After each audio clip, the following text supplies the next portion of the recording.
첫 시간에 현정임 영락교회 장로님이신데 우리 위원이십니다. 기도하고 우리 강사님을 소개를 하도록 하겠습니다. 우리 전 장로님 나오셔서 기도 인도해 주시겠습니다.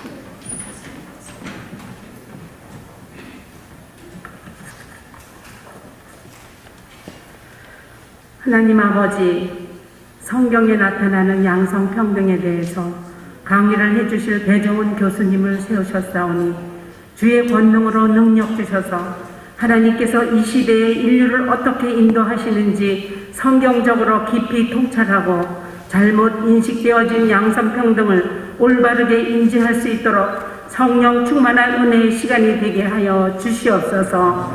특별히 청소년 세대, 유혹받는 동성애 문제와 젠더주의자, 페미니즘, 안티페미니즘의 대립이 심화되고 있는데 이러한 갈등의 문제를 성경 중심적으로 바르게 세워가야 함을 절실하게 동감하오니 성령님께서 세미나를 통해서 문제의식을 확실히 고치하게 하여 주시고 오고 오는 다음 세대를 위해서 올바르게 대책을 수립할 수 있게 인도하여 주시옵소서. 하나님 아버지, 저희 양성평등위원회를 비롯해서 전 총회적으로 이 시대에 성인지적 관점을 헌법에서 조례까지 제정하여 법 체계화하려는 위험한 정부의 정책을 예의주시하며 하나님께서 강권적으로 이것을 막아주시고 하나님의 창조의 계획을 순종하며 창조의 질서를 지켜나갈 수 있도록 인도하여 주시옵소서.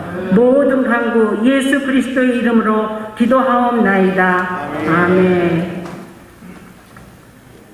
교수님을 소개하겠습니다. 그렇게 소개를 해요, 강사할 때. 우리 대한민국의 또 세계적인 거성이고 거목이시고 그야말로 장신대에서 가장 훌륭하게 또 교수님으로서 인정받고 계시는 강사님을 소개하겠습니다. 배정훈 교수님 소개합니다. 손 받아보세요, 이렇게. 네. 이 제목은 우리가 성경에 나타나는 양성평등입니다. 제가 원고 내용은 여러분 거기 다 드렸고 PPT를 통해서 설명을 잠깐 드리겠습니다. 오늘 주제는 성경에 나타나는 양성평등, 성평등, 양성평등, 간단해 보입니다. 같아 보이잖아요. 그리고 이 두 개는 다 출발점은 여성의 차별, 성적으로 성별 차별의 문제를 다루기 위해서 이제 이런 용어가 만들어졌는데, 그래서 양성평등과 성평등 이렇게 주제가 나와 있는데요. 성차별 극복을 위해서 이제 이 사회에 있는 성차별이 있고 또 교회에도 성차별이 있고 가정에도 성차별이 있고, 그래서 우리가 오랜 시간 동안 우리가 많은 노력을 해서 성차별을 극복하도록 지금까지 진행되어 왔습니다. 그런데 양성평등이라는 주제를 가지고 충분히 논의를 해봤지만은 이제 이것을 성평등이라는 용어를 꼭 바꿔야 된다 이렇게 주장하는 사람들이 있었고, 그것을 우리가 단지 성차별 문제가 아니라 성평등이라는 젠더주의자들의 그런 이데올로기를 관철하려고 하는 그 뜻이 있거든요. 그러니까 성차별을 위해 극복하는 것을 위한다면 서로가 충분히 양성평등을 가지고 가능하지만은 용어를 바꾸려고 하는 데는 굉장한 의도성이 있고, 그리고 이미 그것에 의해서 특별히 서구 유럽이 서구가 많이 우리가 변화된 그런 사회를 보면서 우리가 이 용어의 차이를 극복하는 것이 결국은 우리가 성경적인 이런 가치에 입각한 세상을 구원하는 그런 일로 바뀌었기 때문에 오늘 저는 이제 용어의 차이를 얘기하지만 그 속에 숨어있는 이야기를 우리가 하려고 합니다. 특별히 최근에 이제 이 성차별 문제를 극복하기 위해서 이대남, 이대녀 이런 게들이 있죠. 그러니까 좀 더 고전적으로 우리가 성차별에 의해서 남자들에 의해서 여성들이 차별을 받았다고 생각을 하면서 뭔가 이걸 극복하기 위해 노력을 하는데 진행하다 보니까 최근 남자들이 역차별을 받고 있죠. 그래서 페미니스트들이 굉장히 지나친 페미니스트들과 젊은 세대의 이제 이런 갈등이 이제 우리나라에 진행이 되고 있습니다. 그런데 이제 이 페미니즘의 입장을 가만히 돌이켜보면 그 속에 숨어있는 그런 이데올로기가 있기 때문에 사실은 그것을 통찰을 해야 단지 우리가 모든 사람이 합의할 수 있는 성차별을 극복하는 문제에 머물지 않고 이 세상을 어디까지 끌고 왔는지에 대한 것들을 우리가 오늘 살펴보는 그런 시간이 되어야 될 것 같습니다. 그래서 이것이 이제 하나의 양쪽의 진영 논리가 되어 있는데 기독교인들이 어떻게 이것을 극복을 해나가야 되는지 하는 문제를 살펴보려고 합니다. 우선 오늘 요 한 페이지는 결론입니다. 결론. 여러분들이 양성평등, 성평등 우리가 생각을 해본다면 양성평등이면은 우선 양성이죠. 양성. 성이 둘이라는 겁니다. 남성과 여성. 그거를 전제로 한 이야기죠. 그리고 양성은 평등하다. 남성과 여성은 어쨌든 하나님 앞에서 평등한 인권을 가지고 있기 때문에 평등하다는 전제가 있는 것이죠. 그리고 그렇지만 이제 지금 시대가 이 차별이 많이 습관화되고 오랫동안 전통이 있기 때문에 그것을 어떻게 극복할 것인가, 이 평등을 어떻게 실현할 것인가 하는 것들이 우리들의 남겨진 과제이기 때문에 그걸 해결하면 되겠고요.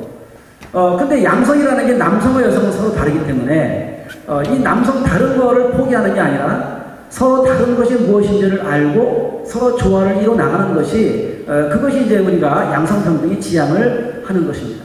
그래서 서로 다르지만 조화를 이루어서 하나가 되는 것이죠.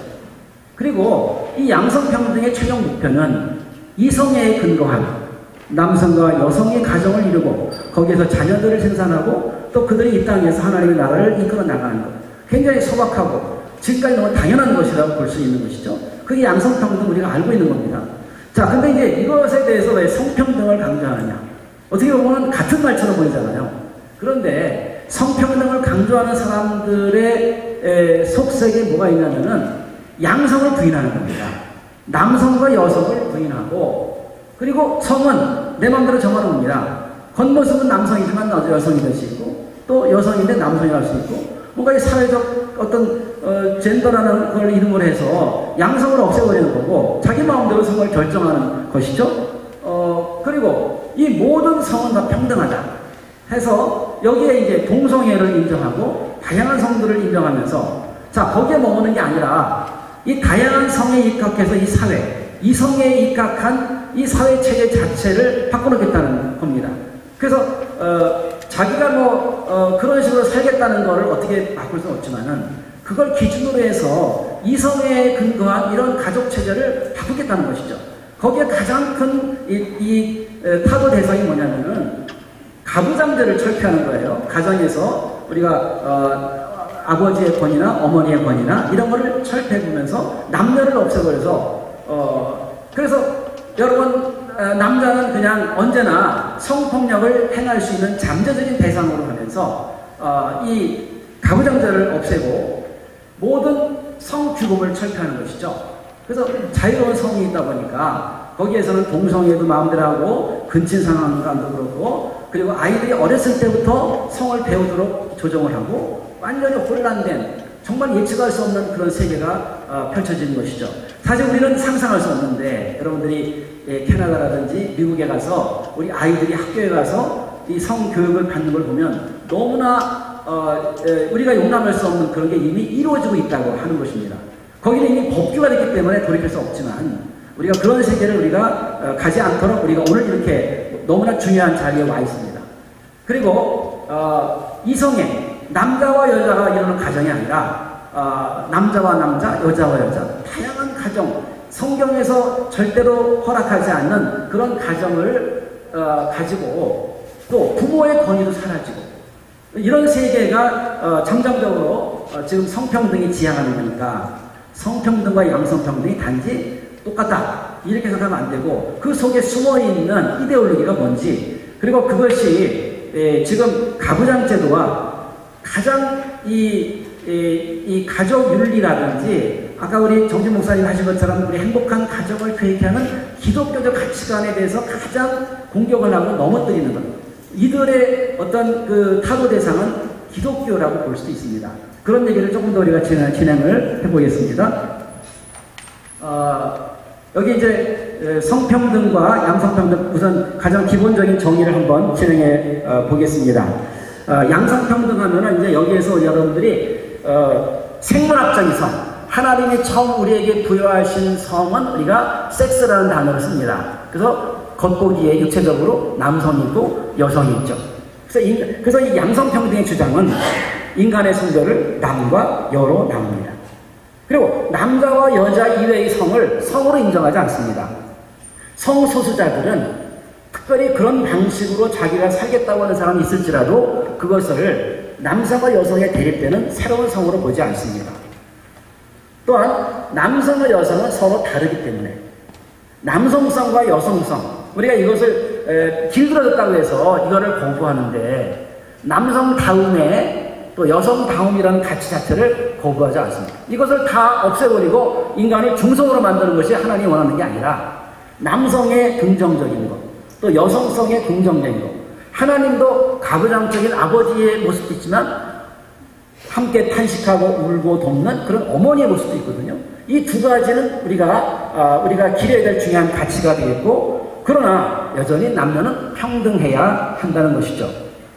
그리고 그동안 오랜 시간 동안 이 성별에 대한 불합리한 차별, 고정관념, 그런 거 없는 공평한 대우와 권리를 주장하는, 아직도 해결되지 못한 성차별 문제는 우리가 끊임없이 우리가 전개해야 되겠지만은 이런 전제를 포기하지 않는 상태에서 우리가 추진하겠다는 것이고요. 우리가 이 얘기는 여러 가지로 나올 수 있습니다. 성별 직정으로 또 남녀를 차별을 분리한다든지, 채용할 때 차별이 있다든지, 임금의 격차가 있다든지, 승진이라든지, 또 가사나 육아에 있어서 남자가 행하는 여러 가지 잘못된 것들도 많이 있기 때문에 우리가 그런 것들을 우리가 개선하는 것은 중요합니다. 그러면 성평등은 뭐냐? 생물학적인 성으로 남녀를 나누는 것을 거부하는 겁니다. 그래서 여기서 사회학적인 성이라는 젠더를 강조해서 자기가 성을 결정한다는 것이죠. 내 겉모습은 남자인데 나는 여자라고 생각하면 여자 화장실을 요구할 그런 권리가 있다고 보는 것이죠. 그리고 동성애를 포함한 이런 성소수자의 성을 합법적으로 여기면서 그 다양한 성을 하나하나를 다 객관적이고 표준적인 성으로 그렇게 받아들이려고 하는 겁니다. 그리고 그 모든 이 젠더들의 어떤 평등을 강조합니다. 우리는 인권이 있으니까. 그런데 이 성평등의 최종 목적은 뭐냐면 남녀의 경계를 허문다는 것이죠. 남자와 여자가 없고 마음대로 결정하는 그런 혼란스러운 게 돼버리고, 그리고 이 남녀의 기초했던 전통적인 가정을 해체하는 것이 그의 목표라고 볼 수가 있습니다. 그래서 이제 우리가 좀 더 우리가 살펴볼 수 있는 것은 여기에 젠더 이론이라는 것을 우리가 좀 돌아보면 좋을 것 같습니다. 그래서 여기에 조금 아까 한 얘기입니다. 조금 더 그래서 겉으로 보기에 남자와 여자라는 것은 실제 정체성과는 다르다. 또 그렇게 남녀라고 구분해서 되는 사회는 뭐냐? 우리가 다 해방되어야 할 독재다. 나는 누구인가? 남자인지 여자인지 그것은 내가 생각하는 성적 지향에 의해서 결정되기 때문에 남자의 모습을 가지고 있다 할지라도 내가 성을 전환해서 여성이 될 수도 있고, 이런 다양한 선택을 그에게 부여할 수 있습니다. 또 양성이라는 것, 때로는 성의 경계를 넘어가기 때문에 근친 상간도 제거를 하고, 남자와 여자에 의해서 이루어지는 모든 제도, 결혼, 가족, 아버지, 어머니, 성생활, 애를 낳는 자체를 이제는 별로 중요하게 여기지 않죠. 아이를 낳는 거. 사실 인간에게 주어진 가장 중요한 축복임에도 불구하고 그것이 더 이상 자연적인 거라고 보지 않습니다. 그리고 남자와 여자가 서 있으면 남자는 무조건 잠재적인 어떤 폭력을 행하는 그런 존재로 보고, 남녀 차이를 인정하는 모든 사회를 부정하는 그것을 우리가 젠더 이론이라고 볼 수가 있습니다. 그래서 이제 우리가 남녀 차별을 극복하기 위해서 우리가 여러 가지로 제시되는 게 있는데, 첫째로는 형식적인 평등, 두 번째는 실질적 평등, 세 번째는 성주류와 전략. 이 세 가지가 이제 성별 불평등을 해소하려는 노력들입니다. 형식적이라는 건 뭐냐면 같은 것은 같게, 그러니까 그동안 여자들이 누리지 못했던 혜택을 누리도록 도와주는 것이죠. 그래서 남녀 고용 평등, 호주제 폐지, 군 가산점 폐지, 또 가부장제, 이런 것들에서부터 이제 여성들이 그동안 누리지 못한 것들을 혜택을 누리도록 돕는 이런 것이 형식적 평등입니다. 실질적 평등은 눈에 보이지 않는 그래서 기회의 평등, 조건의 평등, 결과의 평등. 그래서 여기에서 이제 다양한 여성 직업 훈련도 있고 취업이라든지 남녀와는 다른 영역에서 여성들이 좀 더 권익을 보호할 수 있도록 돕는 이것이 실질적 평등입니다. 그런데 젠더주의자들은 여기에 머물지 않고 남자와 여자로 있는 것 자체는 본질적인 불평등을 초래한다고 보는 겁니다. 그 남녀 차이를 없애버리는 거죠. 그게 오늘 여러분 기억을 꼭 하셔야 될 게 뭐냐면 성주류화 전략이다. 이 말을 꼭 기억을 하셔야 됩니다. 이건 뭐냐면 남성과 여성을 전제로 한 전통적인 페미니스트 그거는 다릅니다. 여성 여권을 신장하는 것에 노력했던 그 일기 페미니스트가 아니라 남녀를 없애버리는 페미니스트죠. 그래서 구체적인 공공 전략의 구조와 결정 과정에서 성인지적 관점을 통합함으로써 성평등을 제도화한다. 말이 좀 어렵죠. 근데 오늘 여러분들이 성주류화 전략을 조금 더 이해를 해야 되기 때문에 요거를 한번 좀 더 설명을 해보겠습니다. 서구 사회에서 이제 공산주의가 사라진 이후에 프랑스 68 혁명 이후에 페미니즘과 젠더 이데올로기가 등장을 하게 됩니다. 그리고 아까 남녀의 차별을 없애면서 가부장 제도와 가정을 없애는 것을 목표로 하는 그 전략이 1995년 성주류화가 북경에서 열린 제4차 세계 여성대회에서 공식화되었습니다. 그리고 이들이 북경선언과 행동 강령을 제시해서 성인지 관점이라는 말을 우리가 얘기하고 있습니다. 성인지 관점. 말이 어렵죠. 이게 뭐냐면, 그러니까 조금 이따 설명하겠습니다. 성인지 관점을 가지고 참여국 정부가 정책의 성주류화를 추진하는 겁니다. 그런데 이걸 위해서 우리가 문재인 정부가 2017년에 성평등위원회를 열고 여기에서 이제 모든 결정을 이런 관점에서 이제 성주류화를 실천을 하고 있습니다. 그리고 자, 그러면 성주류화 강령이라는 것을 한번 잠깐만 중요하기 때문에 보겠습니다. 이 나라 일본 모든 정책과 모든 프로그램들을 대상으로 해서 성주류화 강령을 합니다. 모든 단계에 개입을 하고 성인지 관점이라는 게 뭐냐면 거기 성인지 감수성이라는 단어가 있는데요. 성별 불균형 상황을 인식하고 그 안에서 성차별 요소를 감지해내는 인간성. 그러니까 예를 들어서 객관적으로는 여성이 피해를 입지 않았지만 여성이 자기가 성차별을 받았다고 느끼면 그게 이제 고려가 되는 이런 것들이죠. 그러니까 이거를 물론 그 필요할 때 사용하면 좋겠지만 이것들이 이제 모든 걸 적용을 하다 보니까 그래서 이 주류화를 실행하는 국가는 저기 이 말을 한번 우리가 어렵지만 읽어보겠습니다. 국가가 행사하는 모든 공권력이 성인지적 관점에서 실행되어야 하는 동시에 법 체계를 젠더 관점에서 구성한다. 그러니까 이제 남녀 평등의 문제가 법으로 진행을 하면서 아까 가부장제를 철폐하고 가정을 파괴하는 이것들이 점차적으로 법으로 체계하는 과정을 겪기 때문에 지금 차별금지법 우리가 대항은 여기까지 왔거든요. 그리고 중앙정부에서 지방정부까지 모든 공권력 행사에 선인지적 관점이 반영되어야 하고 헌법에도 조례까지 모든 법체계에 반영되도록 한다. 여기에 필요한 예산까지 의무적으로 편성하도록 그렇게 했습니다. 그래서 이제 이 전략은 이 성주류화 전략의 어떤 핵심이라고 볼 수 있는 것은 뭐냐면 여기 보면 성평등이 아니라 성별을 구분하는 세계를 해체하여 혼인과 가정을 해체하는 것이다.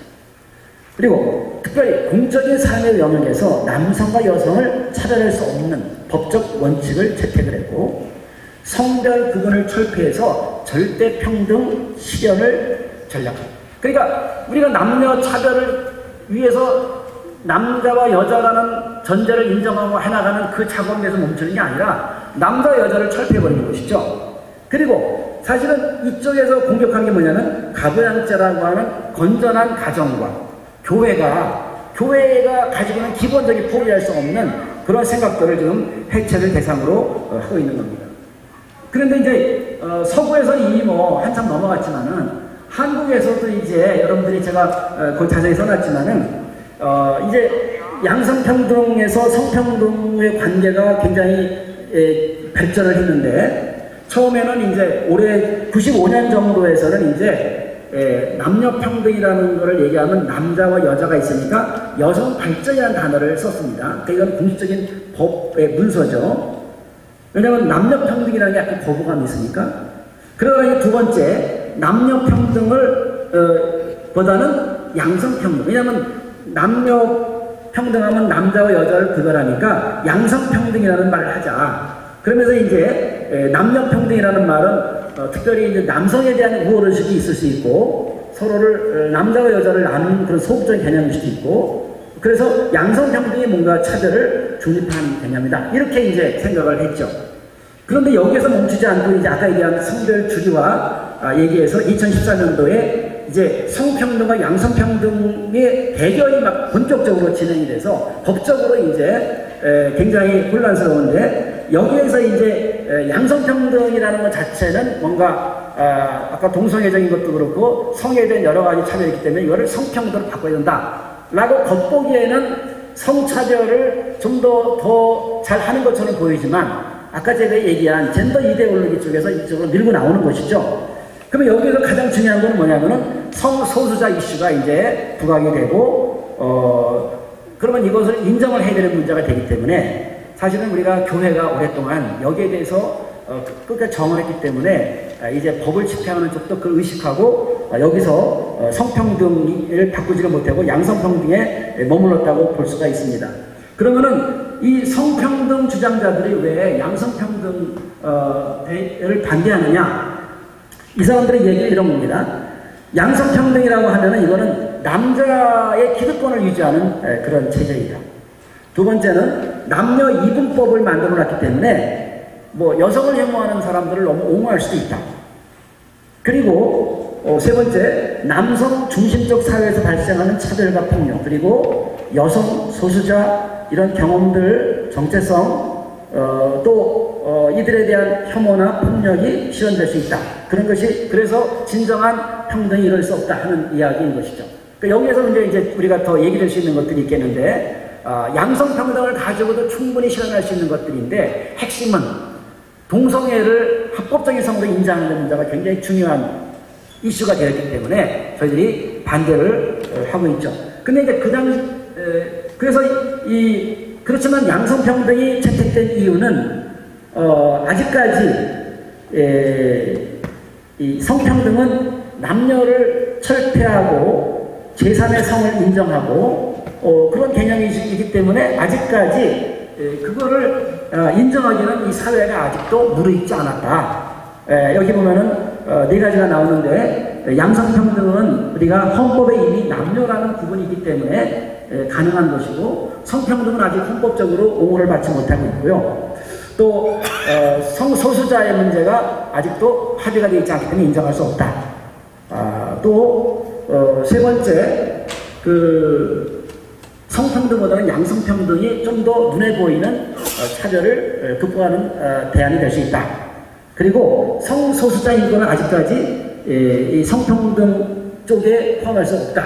이런 것들이 지금까지 논의되는 것이 이게 2014년이니까 이것이 이제 점점점 이렇게 확장돼서 아마 이 논점은 계속 아마 올라오지 않겠는가 이런 생각을 하게 됩니다. 그래서 이 양성평등이 왜 그러면 하면 안 되느냐? 양성평등에 반대하는 주장을 몇 가지 해봤는데요. 아까 예를 들어 이거는 젠더 이원론의 기초에서 젠더 이분법을 강화하고 여기는 이거는 이제 반대편 주장이죠. 아까 얘기한 것처럼. 그다음 두 번째는 성소수자를 배척하고 또 세 번째는 세상에 남자와 여자만 있다고 얘기하고 네 번째는 양성과 여러 가지 여성 내부의 차이점들을 고려하지 않았다. 또 여기서 얘기하는 것은 남녀 차별을 숫자만으로 하지 본질적으로 개선이 안 된다. 이런 얘기들을 이제 강조하고 있는데요. 오늘 이제 마지막 제가 하고 싶은 것은 결론은 쉬운 것인데 우선은 동성애부터 우리가 얘기를 해보겠습니다. 지난번에 강의한 거기 때문에 세 가지만 크게 얘기한다면 동성애도 우리가 양성평등하고 유사한 짓이지만 동성애는 어떤 원리에 대한 성경의 원리를 얘기하는 것이겠고 우리가 양성평등은 조금 더 그걸 가지고 어떻게 사회가 나아가는지에 대한 조금 더 진전된 단계인데 동성애를 반대하는 이유도 성경은 한 남자와 한 여자가 결혼제도 안에서 결합하고 자녀를 낳고 번성하고 그리고 부부 간의 성적 순결을 지키는 것, 이것이 창조 원리죠. 이거는 성경이 이야기하는 거니까 우리가 거부할 수 없는 거고요. 두 번째로 성경은 동성애를 죄로 선포하고 동성간의 성관계를 금하고 있기 때문에 우리가 성소수자를 인정할 수 없는 것이겠고요. 세 번째, 성경은 동성애자를 윤리적 죄로 간주하면서 동성애의 행동을 죄로 선포한다. 여기도 많은 예가 있지만 이제 오늘 그래서 이제 그 다음에 동성애에서 우리가 전제할 수 있는 그 주제를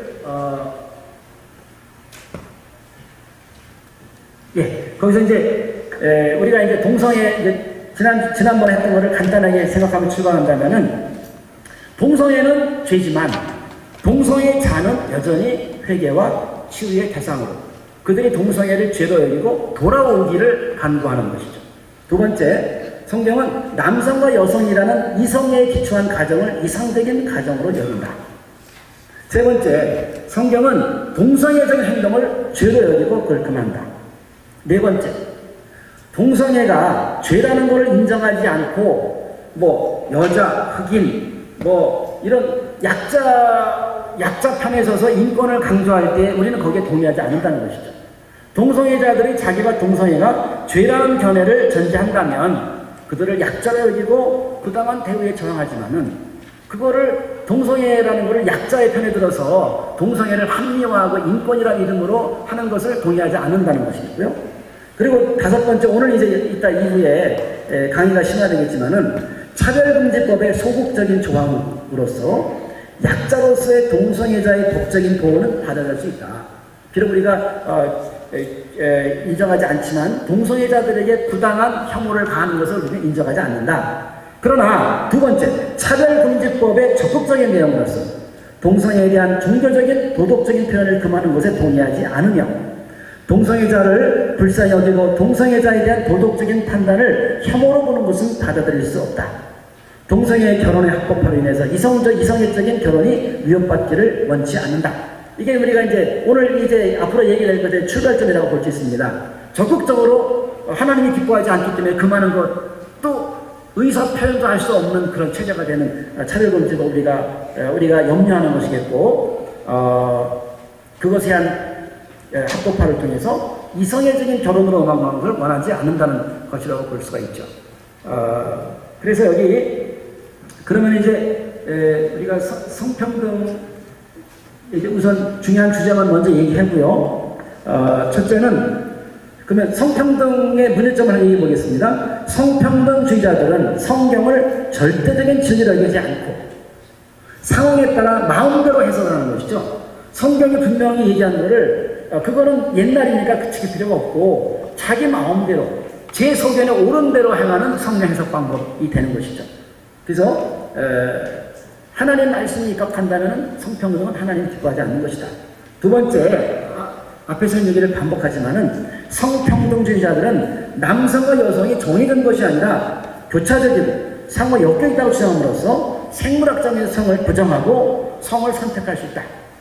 이것 하나님이 기뻐하지 않는 잘못된 것이겠죠. 세 번째, 사실은 이 젠더주의자들의 제일 큰 문제들은 여기 제가 성평등주의자, 젠더주의자 다 이런 말을 좀 섞어 쓰고 있는데요. 특별히 남자와 여자가 만들어서 이루어지는 자손의 번식에 대한, 후손에 대한 것들. 우리가 후손을 만들지 않는다면 100년, 200년 지나면 세상은 다 사라질 수밖에 없거든요. 후손의 번식에 대해서 전혀 언급하지 않는다 하는 것이겠고요. 그 다음에 성평등주의자들이 추구하는 성차별의 경제의 목표는 남녀의 경계를 허물고 전통적인 가정을 해체하는 것이다. 이거는 숨겨져 있는 것이죠. 겉으로는 이런 얘기 안 합니다. 왜냐하면 지금은 용어 바꾸는 데만, 용어 바꾸는 것이 옳다고만 계속 싸우고 있고, 그걸 넘어가면 그다음부터 지금 이쪽으로 계속 전략이 벌써 서구가 걸어온 길을 보면 단계를 알 수 있기 때문에 여기서부터 우리가, 용어부터 우리가 차단을 해야 된다는 그런 뜻입니다. 근데 여기의 목표는 남녀 경계를 허물고 가부장 중제도 없애버리고, 그리고 전통적으로 남녀의 성생활을 통해서 자손을 만드는 이 모든 것들을 이제 해체하는 것이죠. 다섯 번째, 성평등주의자들은 하나님이 생물학적으로 허락하신 남성과 여성이라는 두 가지 성 이외에 다른 성을 성의 기준으로 삼으려고 시도함으로써 하나님의 권위에 도전한다. 또 여섯 번째, 성평등주의자들은 동성애를 선천적이라고 말하지만 후천적이라는 증거가 많이 나타난다. 그래서 동성애로 살다가 그리고 나중에 돌아선 많은 사람들의 증거에 의하면은 이것이 선천적이지 않다는 후천적이라는 증거를 많이 제시하고 있습니다. 또 그다음 일곱 번째, 동성애가 가장 큰 문제는 뭐냐면 성규범을 제거함으로 말미암아 자유로운 이제 성을 얘기하면서 아이가 어릴 때부터 그 자유로운 성을 배워나가기 때문에 성애화라는 단어를 씁니다. 그러니까 아이들이 지금 모든 거를 세상 일을 아주 잘 배워야 되는 시대에 처음부터 그거를 하게 만드는 그런 위험성들이 있죠. 여덟 번째, 동성애에 대한 판단은 거룩하게 살라는 하나님의 명령과 평등과 공평을 강조하는 기독교인의 책임에 영향을 받는다. 자, 그래서 제가 이제 오늘 지금 사실은 조금 더 이야기하려고 하는 것은, 자, 여기 이제 오늘 결론, 아까 이제 계속 얘기하고 있지만은, 양성평등의 목표는 우리가 하는 성주류와 대신, 요거 지금, 한번, 성평등주의자들은 첫째, 남녀의 완전한 평등. 두 번째, 남성과 여성이라는 성 전체성을 해체하는. 세 번째, 이성애적인 성규범. 남자와 여자가 하는 성규범 자체에 대한 투쟁을 해서 헐어버리는 거죠. 자, 그러다 보니까 성을 자유롭게 하다 보니까 제일 걱정되는 게 뭐냐면은 이제 임신을 하고 여러 가지 잘못이 나오니까 임신을 자유롭게 막으려면은 낙태를 아주 쉽게 자기의 인권으로서 낙태를 강조하고 있고, 다섯 번째, 의무 교육의 필수로서 성교육을 통한 아동과 청소년의 성애화. 그래서 아이들이 어렸을 때부터 성을 자유롭게 여기고 그걸 반대하는 부모에 저항하고, 그리고 일찍부터 동성애를 하나의 기준으로 배우게 만들고, 그러면서 이 모든 성체제를 다 무너뜨리는 것이죠. 여섯 번째, 가족의 물질적 박탈과 빈곤화. 가족 자체가 이제 혼란스러운 단계가 돼버리는 거였고요. 여기에 대해서 양성평등의 목표는 이제 조금 더 말을 성주류화 대신 가족주류화다, 이렇게 제가 설명을 했습니다. 이거는 이제 제 얘기가 아니라 다른 데서 나오는 이야기인데, 가족을 기준으로 하는 그런 모든 그 가치가 이루어져야 되고, 두 번째, 결혼은 오직 한 남자와 한 여자 사이에서만 이루어지게 해야 된다. 세 번째, 자신의 생물학적인 엄마와 아빠를 가질 수 있는 아이들의 권리를 법적으로 보장한다. 여러분, 아이가 동성애자들이 결혼을 하게 되면 아이를 입양하고, 이 아이가 어렸을 때부터 이거를 배우게 되면서 자기가 생물학적인 엄마와 아빠를 선택할 수 있는 권리를 박탈할 수밖에 없는 것이죠. 그러니까 이게 결국 여러분 10년, 20년, 100년, 200년 가면 이 사회가 오늘날 우리가 보기에 아주 이상한 것들인데 아직은 얼마 안 되지만, 그때가 되면 그게 주류가 되면서 이성에 근거한 이런 가족이 사라져버리는 게 되는 거니까, 우리가 다음 세대의 미래를 위해서 우리가 선을 지켜야 되는 것인데, 그 다음에 네 번째, 학교에서 의무적이고 포괄적인 성교육을 통한 아동과 청소년에 대한 성애화를 막고, 그러니까 이게 이제 이 교육이 이제 어렸을 때부터 되면은, 얼마 전에도 캐나다에서 목회하신 목사님이 설교를 하시는데, 아이가 학교에서 와가지고 아빠가 여자가 아빠가 될 수도 있고, 뭐 이런 동성애에 근거한 다양한 가족 체계를 와서 얘기하니까 이 부모가 아주 굉장히 혼란스러워서, 아이를 아무리 얘기해도 아이들은 학교에서 배우니까 그대로 받아들이는 것이죠.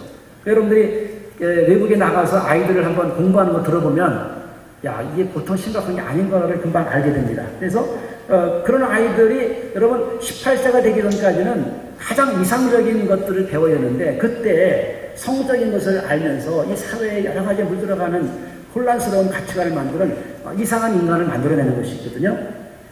다섯 번째, 포르노의 확산을 위하여 국내적인 캠페인을 벌일 것. 이 포르노 같은 것들이 이제는 당연시 여기는 시대가 된 것이죠. 여섯 번째, 잉태하는 순간부터 자연 사는 순간까지 생명권을 보호할 것. 이건 약간 낙태 문제까지 연결되는 겁니다. 그래서 그러니까 이런 사회가 어떤 사회가 될 것인가를 이제 얘기한다면은 아까 얘기한 것처럼 성을 자기 마음대로 선택하는 젠더주의자가 되는 것이죠. 그 다음에 이제 콘돔 사용하고 피임하면서 자유롭게 성생활을 하게 만드는, 낙태를 하게 만들고, 또 성행위를 자유롭게 하겠고, 또 이런 성에 대한 즐거움을 쾌락이 강화되면서 오늘날 보면은 모든 이 매체가 다 성으로 물들어 있는데 자유라든지 쾌락을 추구하는 그런 사회가 되는 것이죠. 그러면은 그 밑에 푸퍼가 지난번에 나누신 그 책에서 제가 이제 봤는데 어떤 사회가 되느냐, 이런 사회가 된다는 것이죠. 부모는 아기에게 자유를 가르치고 자녀에게 성관계의 기교에 대해서 가르칩니다. 아이들을 성적인 활동에 밀어넣고 학교에서는 사춘기 이전에 피임법, 낙태, 동성애 그런 거를 마음대로 사랑하고 부모되는 것. 또 아이들에게 콘돔을 사용하게 만들고 호르몬에 빠져들고 섹스에 중독되게 만들고 하는 이런 사회가 이제 앞으로 결국 지금 서구가 이미 밟고 있는 그런 사회라고 볼 수가 있겠습니다. 그래서 여기에 이제 이런 것들이 아까 국가가 법으로 통해 가지고 이제 사회 교육도 바꾸고 나가니까 그게 어떤 사회가 되느냐? 역시 여기 보면은 첫 번째 이제 성규범이 무너졌기 때문에 여기 무너졌으니까 그게 문화적으로 성을 충동하게 만들고 성범죄를 만들고 그런 사회로 만들어 나가는 것이죠. 두 번째, 성규범이 완화는 아이들에게 가족을 파괴하죠. 이제 부모의 말을 듣지 않습니다. 세 번째, 성애화는 아이들의 어린 시절을 빼앗아갑니다. 저는 이게 가장 고통스러운 것 같아요. 성을 갖다가 일찍부터 자유를 하게 하고 성을 개방하게 만들고 다른 것보다 먼저 배우게 할 때에 그 아이의 어린 시절에 꿈을 꿔야 되는 그걸 다 빼앗는 게 되는 것이죠. 네 번째, 부모의 권위를 약화시킨다. 또 다섯 번째, 일찍부터 성에 밝히게 되면은 호르몬 발달에 여러 가지 역기능이 생긴다. 그래서 여섯 번째, 이 자유를 합리화시키니까 습관적인 자유행위는 자기애적인 성욕을 고착시킨다. 일곱 번째, 성주류화로 인해서 성 정체성의 불확실성. 내가 누구인지. 그렇기 때문에 일찍부터 혼란을 느끼게 된 인격 장애를 일으키는 것이죠. 또 여덟 번째, 청소년기 커밍아웃은 이성애로의 자연스러운 성장 발달을 막는다. 이제 청소년 때는 이제 동성애 친구도 있고 그게 동성애인지 우정인지 구분이 안 될 때가 있잖아요. 그럴 때 조금 동성애를 좋아한다고 해서 갑자기 난 동성애라고 커밍아웃을 하게 되는 것이죠. 아직까지 내가 누군지도 모르는 상황에서 그런 것들이 이제 이 아이가 아예 그 길을 자기의 본성적인 아닌 길을 가게 만드는 위험성이 있다는 것이죠. 아홉 번째, 동성애 행위의 위험성을 숨기면 젊은이들에게 위험에 처한. 그러니까 동성애 행위가 위험하다는 얘기를 하면 그것도 법적인 구속이 되거든요. 그러니까 아이들이 그거를 막지는 못합니다. 그러면 그 아이가 나중에서야 이게 위험한 길이라는 걸 알게 되겠죠. 여기서 열 번째, 붕괴된 가족 구조를 정상이라고 말하면, 여러분, 가족이 아빠가 엄마가 되고 막 혼란스러운 가족을 경험하면서 아이들에게 비정상적인 그런 가족관을 갖게 되는 것이죠. 또 11번째, 가족이 깨지다 보면은 결국은 나라가 이제 아이를 양육하는 것을 책임져야 되는 그런 게 되고요. 사실은 마지막으로 인구 통계학적인 얘기인데 성과 임신을 분리하다 보니까 이제는 자녀 후손이 적어지고 결국 인구가 감소되는 거에 이별하지 않는 것이죠. 제가 이제 마지막으로 제가 이제 오늘 원래 이제 이 주제를 이야기하는 건데 이 주제를 그냥 두르면은 우리가 이해하기 어렵기 때문에 마지막에 성경에 나오는 양성평등 이야기를 이제 마지막으로 하고 제가 마치려고 합니다. 우선 첫 번째, 성경에 나타난 양성평등. 아까 목사님도 얘기하셨기 때문에 너무나 중요한 거예요. 하나님은 남자와 여자를 만드시고 연합해서 가정을 이루는 것. 이건 포기할 수 없는 기도의 가치입니다. 성평등주의자들이 가장 지금 공격 대상은 기독교예요. 그리고 기독교도 어떤 자유롭게 해서 전혀 의식 없는 것보다 좀 더 전통적인 우리 가치를 준수하는 기독교를 지금 가장 공략 대상으로 보고 있는데 우리가 그렇기 때문에 성경 원리를 일단 출발해야겠죠. 남자와 여자를 만드시고 연합해서 둘이 하나를 이루고 가정을 이루는 것이죠. 그래서 혼자 있는 것은 좋지 않다. 돕는 배틀. 부모를 떠나서 하나가 된 것이죠. 그리고 남성성과 여성성. 여러분 이거를 남성성을 또 여성성을 수치스럽게 생각하면 안 되고 그것이 남자다움 여자다움이라는 게 중요하다고 볼 수가 있습니다. 그 다음에 두 번째는 이것도 아까 설교하신 거예요. 하나님은 남성과 여성이라는 이성에 기초한 가정을 세워 차고 번성하기를 원하신다. 자, 그 다음에 세 번째. 부부가 합법적인 관계 한계 안에서 성을 누림으로 거룩한 가정을 이루게 하신다. 여러분이 성경의 성의 법칙은 뭐냐면은 하나님이 허락하신 부부 안에서는 성이라는 선물을 충분히 누리는 것이죠. 성의 이 한계를 벗어나는 것은 그거는 가능합니다. 그래서 여기 보면은 이제 잠언에 보면은 우물물에 있는 우물물을 바깥으로 넘치지 못하게 하라. 15절 보면 내 우물에서 물을 마시며 내 샘에서 흐르는 물을 마시라. 어찌하여 내 생물을 집 밖으로 넘치게 하며 내 도랑물을 거리로 흘러가게 하겠느냐. 그리고 그 물이 내게만 있게 하고 타인과 나누지 말라. 이거는 남자의 정자를 얘기합니다. 그래서 한계 안에서 충분히 성을 누리는 것은 하나님의 축복이죠. 그래서 여러분의 배우자, 하나님 허락한 배우자를 너는 그의 품을 항상 축하게 여기며 그의 사랑을 항상 연구하라. 그 안에 성은 너무나 거룩하고 아름다운 것이지만 한계를 넘어간 성은 너무나 추한 것이 되는 거거든요.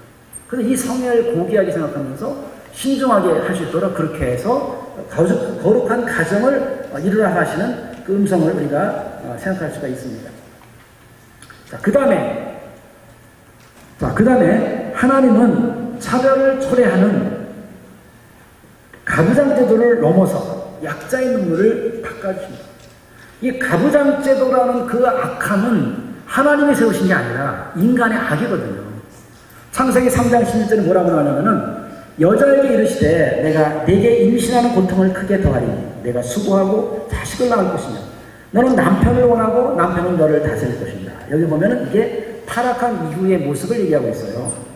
남편을 원하고 남편은 여자를 다스리고 이건 타락한 상황의 가부장 제도의 부정적인 것들을 이야기하고 있거든요. 그러면 이것이 회복이 뭐냐? 남자와 여자를 하나로 만드는 게 아니라 남성다운 남성, 여성다운 여성, 남녀가 하나님의 눈으로 서로를 존중하는 것을 바뀌어나가는 것이지 남녀 자체를 철폐하는 게 아니고 가부장제를 철폐하는 게 아니거든요. 자, 여기 보면 창세기 38장 26절에 유다와 다말 이야기가 나옵니다. 다말이 이제 자기는 그 유다의 아들을 통해서 아이를 낳을 권리가 있거든요. 근데 그 두 아들이 죽고 나니까 이제 그 권리를 이제 유다가 주지 않았기 때문에 다말이 그거를 얻기 위해서 유다를 통해서 아이를 얻습니다. 그러니까 그리고 나서 이제 임신을 해서 죽이려고 했는데 그 누군지를 알고 나서 유다가 마지막으로 이렇게 얘기합니다. 유다가 그것들을 알아보고 이르되 그는 나보다 옳도다. 내가 그를 내 아들 셀라에게 주지 아니하였음이라도 하고 다시는 그를 가까이 하지 아니하였더라. 38, 26절이거든요. 그러니까 유다가 깨닫는 것이죠. 아, 네가 나보다 옳구나. 맞아. 그러니까 이 가부장 제도의 어떤 가해자인 유다가 다말을 통해서 깨닫고 올바른 정신으로 이제 다말에게 그 권리를 찾아주는 과정인 것이죠. 여기서 이 죄를 졌다고 유다를 죽인다든지 유다를 여자로 만든다든지 이런 게 아니고 가부장 제도 안에서 하나님의 정신이 살아있도록 도와주는 것이라고 볼 수가 있습니다. 또 이제 위기 가운데 있는 여성의 눈물을 닦아주시는 하나님 하는 것들을 우리가 알 수 있는데요. 여기는 누가 나오냐면 이제 하갈이 나오죠. 하갈은 종의 여종인데 눈물을 흘리고 있을 때 하나님이 그를 쫓아보내지 않고 여기 보면은 나를 살피시는 하나님이에요. 위기의 여성을 우리가 성경에 거부하지 않고 끝까지 하나님이 그를 돌보시고 기도를 들으시고 그에게 알맞는 길을 열어주시는 하나님이죠. 하나님은 여성이고 남성이고 위기에 있는 자들에게 함께 하시는 그런 하나님을 알 수가 있습니다. 또 성경에 보면은 인간의 욕심으로 나타나는 성폭행들이 있어요. 창세기 34장에 보면은 야곱의 딸 디나가 가나안에 놀러 왔다가 성폭행을 당하고 또 여러분 잘 아는 다윗의 아들 암논이 압살롬의 동생인 여성을 또 성폭행하는 일이 있습니다. 이게 성경에 나와 있지만 하나님은 그거를 바르게 여기지 아니하시고 이거를 하나님의 수치스러움을 여기면서 그런 사람들을 변화시키고 치료해 주시는 그런 일에 하나님은 동참하시는 분이시라는 것이죠. 그러니까 성경에 나오는 여러 가지 남성들이 살아왔던 여러 가지 성차별적인 요소들은 성경의 원리가 아니라 그건 인간의 욕심과 탐욕으로 이루어진 것이기 때문에 하나님 오히려 약자들과 함께 그것을 살피시고 도우시는 일들을 하신다는 것을 알 수가 있습니다. 또 우리가 성경에 보면은 또 하나님은 약자에 속하는 여성을 보호하시는데 예를 들어 룻기 같은 데 보면 나오미와 루세이가 나오죠. 그래서 여기 보면은 그 나오미가 땅을 잃어버리고 이제 모압 땅으로 갔다가 돌아왔습니다. 땅을 다 잃어버렸을 때 하나님이 여기 보면은 내가 풍족하게 나갔더니 여호와께서 내게 비어 돌아오게 하셨느니라 하고 한탄을 합니다. 그런 여성을 그대로 두지 않으시고 룻 며느리를 통해서 하나님의 헤세드가 임해서 마침내 자녀를 얻고 땅을 얻고 회복을 하게 하시는 분이거든요. 하나님은 성경의 약자들을 도우시는 하나님이거든요. 또 신명기에 보면은 여기 보면은 하나님은 어떤 분이냐? 고아와 과부를 위해서 정의를 행하시며 나그네를 사랑하며 그에게 떡과 옷을 주시는 분이다 하는 얘기죠. 그래서 하나님은 여성을 차별하는 거 아니라 하나님이 언제나 약자를 도우시는 분이죠. 여러분 성경에 보면 빌레몬 같은 사람이 이제 상전이잖아요. 상전. 근데 여러분 가만히 보면은 상전이 노예를 부리는 그 빌레몬이 노예를 부리는 사람이란 말이죠. 그러면 하나님이 바울한테 야 노예 제도를 철폐해라 이렇게 할 것 같은데 노예 제도가 철폐되기까지는 벌써 몇백 년의 시간이 흘러가야 되거든요. 그러니까 제도가 좋지 않을 때에도 하나님은 상전과 노예가 서로 사랑하고 그리스도 사랑으로 나누면서 제도가 어떻든 간에 거기를 하나님의 나라로 바꾸는 것이 하나님의 목표라고 볼 수가 있습니다. 그래서 서로 사랑을 통해서 기독교 정신을 만들어 나가는 것이죠. 그래서 신명기가 그러한 약자를 돕는 고아나 과부나 나그네 이런 것들을 다 철폐하면서 하나님의 사랑으로 세월을 바꿔나가고 물론 제도가 한 번에 바꾸면 좋지만 그 제도라는 것은 한 번에 바꾸는 게 아니거든요. 시간이 걸리고 합의가 필요하고 또 그 제도가 세워진 다음에 또 인간이 악하면 또 제도는 또 잘못된 왜곡된 악을 만들어내기 때문에 제도 자체가 영원할 수는 없거든요. 제도가 좋은 정신을 만들어서도 시간이 지나면 조금씩 변화가 되고 또 악해지면 새로운 제도를 만들어 그러니까 역사가 계속 발전해 나가는 것이고 그 와중에 하나님은 항상 그런 악한 것들을 뒤집고 변화를 일으키시면서 하나님의 사랑의 정신을 만들어 나가는 그런 분이라는 것을 우리가 알 수가 있겠습니다. 그래서 오늘 여러분 맨 처음에 얘기한 것처럼 성평등과 양성평등 오늘 겉으로 보기에는 용어 문제처럼 보이지만 양성평등이라는 주제를 가지고 그동안 한국 사회에서도 우리가 사회라든지 또 교회라든지 가정에서는 사실 거꾸로 됐다고 보시겠는데 이렇게 이루어지고 있는 성차별을 우리가 극복해내는 과정은 끊임없이 우리가 해야 되겠지만 이 성평등이라는 단어를 가지고 성주류와 어떤 지나친 페미니스트 입장으로 남성과 여성을 없애버리고 가부장제도를 없애면서 교회의 기본적인 틀을 파괴하려고 하는 그런 의도를 가지고 지금 1단계에 와 있는 그런 세계에 저항해서 사실은 용어 정의부터 우리가 양성평등이 문제만이 아니라 지금 아까 차별금지라든지 아까 이 성지루화 정책은 이런 정책을 국가의 모든 힘을 동원해서 지금 법과 예산을 들여서 시행되고 있는 그 와중에 우리가 지금 거기에 맞서 대응하고 있다고 볼 수가 있습니다. 지금까지 계속 저항을 해서 여기까지 왔는데 아마 그런 법안 개정은 계속 시도될 것이고 그게 통과가 되면 끊임없이 우리가 서구가 이미 겪고 있는 그 사회를 가는 그 지름길에 있는 것이기 때문에 오늘 우리가 함께 모여서 이것에 저항하고 그리고 이 첫 단계에서 입장을 정리할 뿐만 아니라 이 기독교가 가는 길을 먼저 알고 하나님이 기독교가 정말 이 시대에 이 사회를 위해서 하나님이 원하시는 것이 뭘까? 오늘 양성평등의 기본적인 전제를 이해하면서 오늘 용어가 왜 양성평등이 중요한지 그리고 법적인 계류를 통해서 이 사회가 어디로 흘러가는지를 알면서 오늘 이 두 번째, 세 번째 강의를 통해서 우리가 결단하는 그런 시간 되시길 바랍니다. 감사합니다.